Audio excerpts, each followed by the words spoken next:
Hey guys, welcome back to the Debrief podcast brought to you by FingerLakes1.com. I'm Josh Durso, joined as always by Jackie Augustine, and we're here inside the FingerLakes1.com studio breaking down the latest headlines and things looking a little different around here. We're going to be going with a slightly changed format for those of you who watch us on Finger Lakes 1 TV or on YouTube. Not a lot is going to change, just the look of the show, and we're going to see some new faces.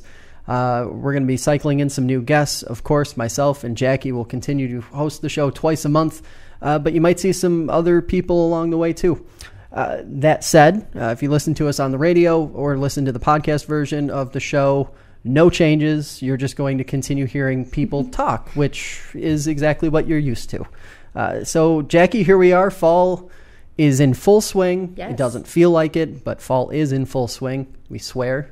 Well, this is the best way, I think, to enjoy it. You get the fall color, your fall experience, but you still get that reminiscing of summer so that you can be out to enjoy it. So, yeah, I mean, I like the crisp air too, but I don't know, I'm enjoying this kind of last hanging on of summer. I think a lot of people are, honestly. But that also means we're getting closer to Election Day. Obviously, Yes. We're closing in on mid-October, which means roughly like a month-ish. We're going to be talking about some of the actual political and electoral news that we've been seeing in the last several weeks. But to that end, has anything caught your eye, or are you hearing anything from people who are obviously going to be voting in a month that maybe surprised you a little bit or made you think, oh, that worries me, or maybe that makes me feel good? Well, I think people are still engaged, which is great because I think that's important. And you might be surprised to know that I went to a talk over the weekend by Michael Steele, who's the former RNC chairman.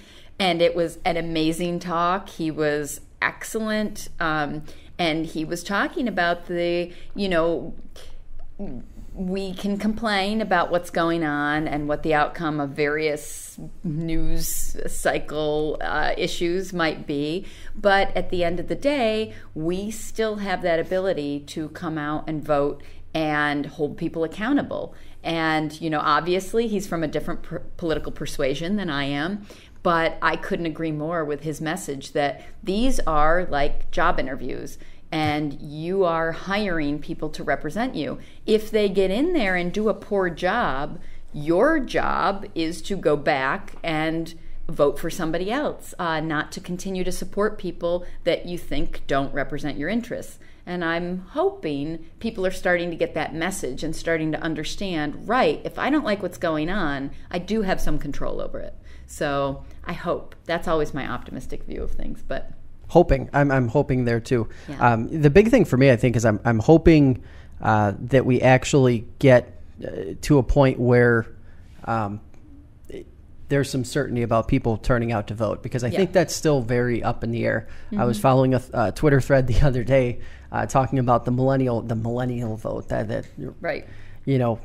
I'm not even sure it's a real thing anymore, because it seems to be there's this up and down. There was a real surge in the late 2000s, obviously, with Barack Obama, but I'm not sure that really thoroughly exists, because I don't think, especially in rural areas, that there's a whole lot of engagement with young people in politics. There isn't that connection happening, so remains to be seen. But getting into our topics for the day, of course, we're starting out with the tragedy in Schoharie. Probably one of the most, factually one of the most horrific accidents, traffic-related transportation accidents in the last decade. The plane crash in Buffalo in 2009 was the last really large one. So a limousine owned by a company that has a lot of questions attached to it crashed. 18 individuals were on board and killed, as well as 2 bystanders who were in the parking lot of a store nearby. The town supervisor of Schoharie says that that intersection underwent some changes by the DOT around 10 years ago. And since then, there have been accidents. I don't want to say a lot of accidents, but there has been an unusual number of accidents. Right. And they've actually banned tractor-trailer traffic at that T intersection. So what happened was, it's a hill, comes down to a T intersection. The limousine went through the intersection and then obviously crashed in a wooded area next to the parking lot of the country store. That said, there's also been a lot of questions about the limo. So the limo failed its last inspection in September, wasn't supposed to be on the road. The driver was not licensed to operate said limousine.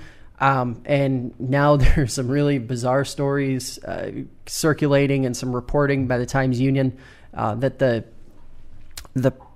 owner of this limousine company was actually an informant for the FBI in I hadn't seen terrorism, in terrorism related. So essentially, you have a father figure who is the owner of the company and owns several smaller limousine companies, a hotel or a motel, and then a couple other smaller organizations operated by his son. And it's this very, like, a lot of people have been questioning, like, there were a couple DBAs that were discussed, doing business as situations where, what is that really a fair way to operate? So you get to be one business and operate under. So there are tons of different, like, micro debates happening around this. Most notably, in my opinion, is the actual safety concerns around limos. Right. If you look at some of the reporting that's come out, there's a really good story. You have to go all the way back to 2015 by the New York Times. It actually goes through the safety concerns, long noted safety concerns with limousines, because they're essentially normal vehicles, just cut in half and then sort of stitched together in a not really that secure way. So these aren't, it isn't like getting a vehicle from the manufacturer. These sort of aftermarket changes are where I think the big question comes in. And, there have been a lot of state officials saying that maybe they need to look at different regulation, or maybe they need to look at a better way to handle and process these types of vehicles. I don't know that pure regulation is the answer, but I think there definitely needs to be some more structuring around, there needs to be more, the NTSB obviously doing their own investigation. There needs to be more safety precautions in place with limousines. There needs to be more regulation around the vehicle structure itself rather than the whole industry.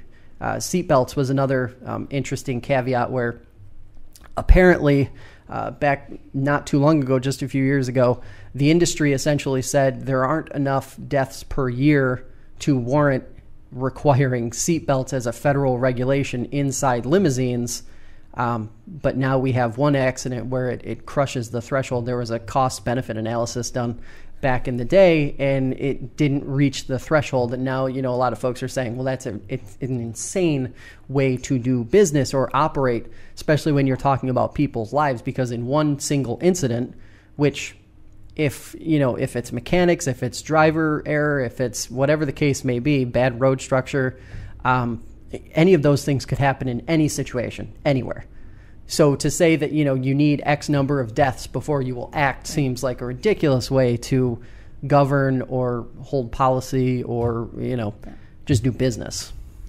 Yeah, I mean, I generally agree with you that these kind of actuarial analysis where they try to determine, what the risks are and whether or not that means there should be a policy is generally the wrong way to look at it. I mean, what you want to look at first is whether or not the policy makes sense, and then if you can, flesh that out some more with some analysis or predictive modeling, that's great. But to let the predictive modeling guide the policy in the first place seems a little strange. But I mean, there's so much that you raised in this with regard to this issue that I agree with.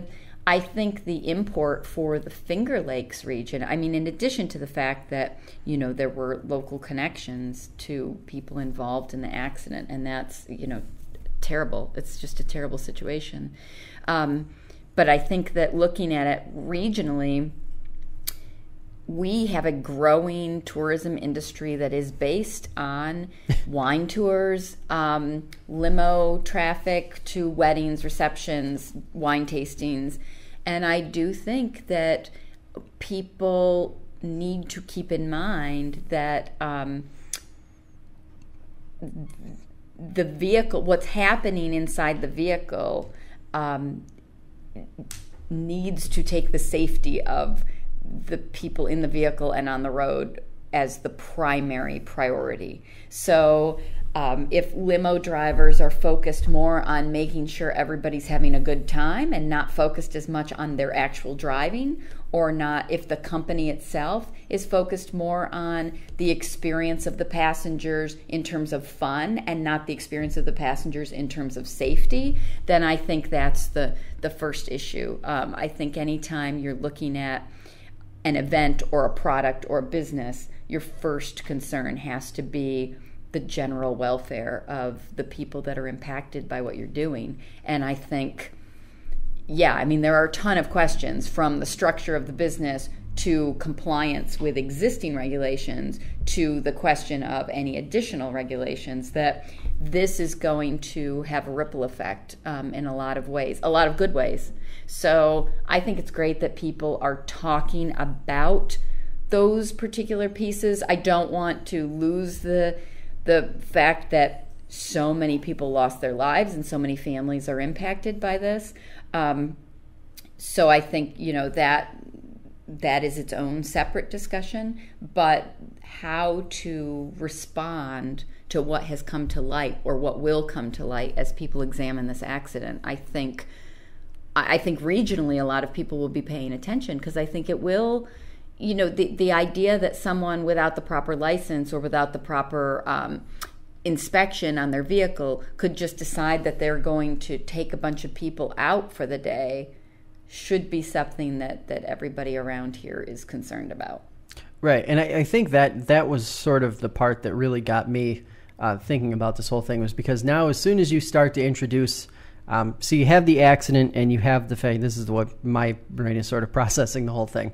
You have this debate around seatbelts and the industry and this accident.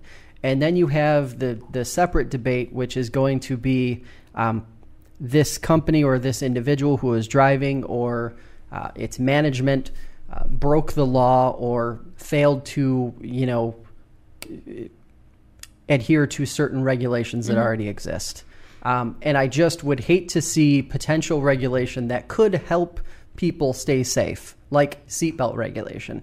I would hate to see that sort of clouded by lawbreakers are going to be lawbreakers comment, which I think we hear it a lot with the Second Amendment discussion and debate. Yeah. And I would just hate to see that sort of cloud what really needs to be focused on. Obviously, if the company was wrong in how they were doing business, that is a problem, but the safety aspect, the regulatory aspect, needs to be kept separate to a pretty strong degree, I think. Right. Which really makes this whole thing very complicated. There are just so many different facets. It was absolutely fascinating to see all of the different layers of this story sort of come to light as soon as the NTSB got involved, because it was an accident. Mind you, it happened on Saturday. By Sunday morning, it took almost 16-ish hours before the NTSB shows up, and then everything really got going. Everything really got moving. There were press conferences on Sunday and Monday, and every day every hour it seemed there was more to this coming out. So it'll be something that we'll obviously be talking about more here as state legislators start to think about what could be changed here in New York State. But I think at the federal level is probably where the changes need to happen first and foremost, or should.